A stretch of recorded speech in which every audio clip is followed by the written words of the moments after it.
All day long, he went back and forth across this rope, and there was a big crowd that gathered up on the side, and he came back to him at the end of the day and said, do you believe I can do anything on this rope? Oh, we believe.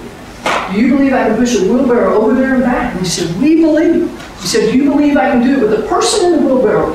We believe. He said, do I have a volunteer?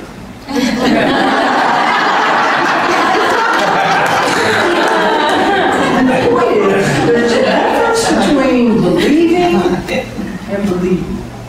There's a difference in going to work and doing your thing and being totally engaged and taking the initiative to do a little bit extra, even if you don't get the pay, to show up at other events, that you're engaged because you have passion and you believe. Last thing, and this is going to sound really simple, and it's probably the most important, is that you really got to love yourself.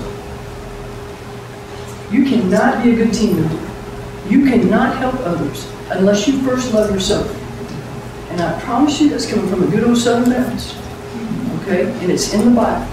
It is in the Bible. Nowhere in the Bible does it say, hate yourself and then go out and help everybody else in the world.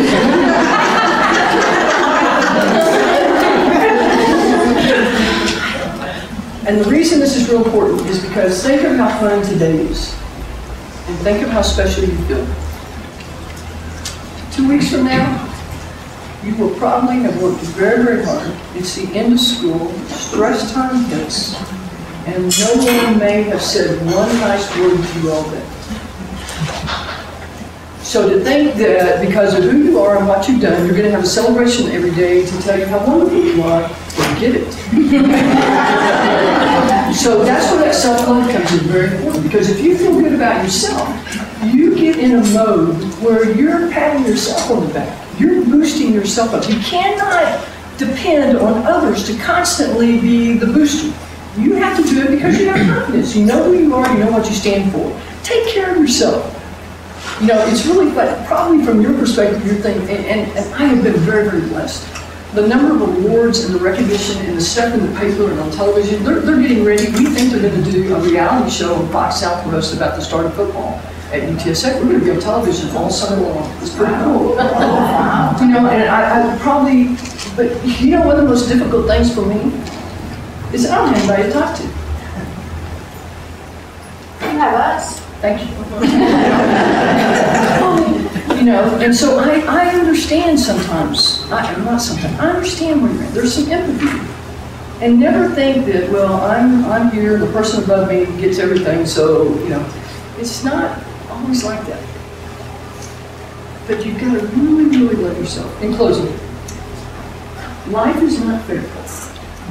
And there's going to be things that happen in the workplace that you don't have control over. You're going to have some really bad supervisors sometimes. You're going to work with some really dysfunctional teams. They make the soap operas look like...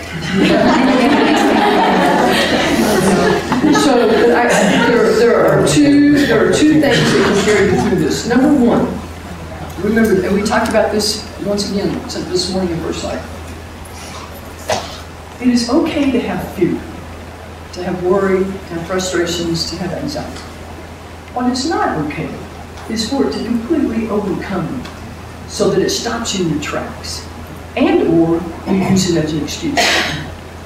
Because, ladies and gentlemen, you can't have courage until you first experience fear.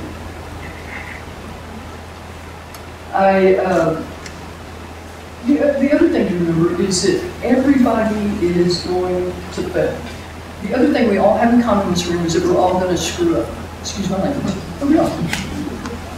But what's important is that we survive those times and that we learn from them, that we make them as positive as we possibly can.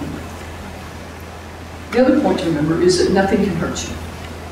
And you're saying, oh yeah, I just lost my partner, you know, I have diabetes, you know, my mother has cancer. Yeah, tough situations. But that can't destroy you. Unless you choose to let it destroy you. It's your choice how you respond to situations. You can't blame that on anybody. How you respond cannot be blamed on anyone else. The greatest thing that God gave us is that we don't have to believe it. And how cool is that? You don't have to believe anybody. But that was done for a reason, because when you believe and you have passion, you're going to be much more engaged, and you're going to support it that much more. What I am is God's gift to me, and what I make of myself is my gift to God. You know, because, and the challenge I'm going to give you, and I'll close with this, is that I think our other purpose in life, the other reason we're here, is to love each other. And sometimes some of us are awfully hard to love. But those are probably the people we need to spend the most time trying to love. Because if there's anything that we need to do, and you guys are in this role, and in some ways I envy you, because you're in, this is the most important role that you have, is to be a person of service. And when you get right down to it, I'm going to be quite honest. When I hit 80, and tomorrow's birthday, it's my birthday, I'm not hitting 80, but I'm getting close. When I hit 80, I doubt that anybody's going to remember how many basketball games I won, or how many trophies we got. But they will remember how I treated them. So my challenge to you is to start leaving a legacy by being a person of service. And don't just be successful, be significant. And being able to be significant has nothing to do with your title, with your salary, with your role in the workplace. The call has to do with what kind of person that you decided you want to be.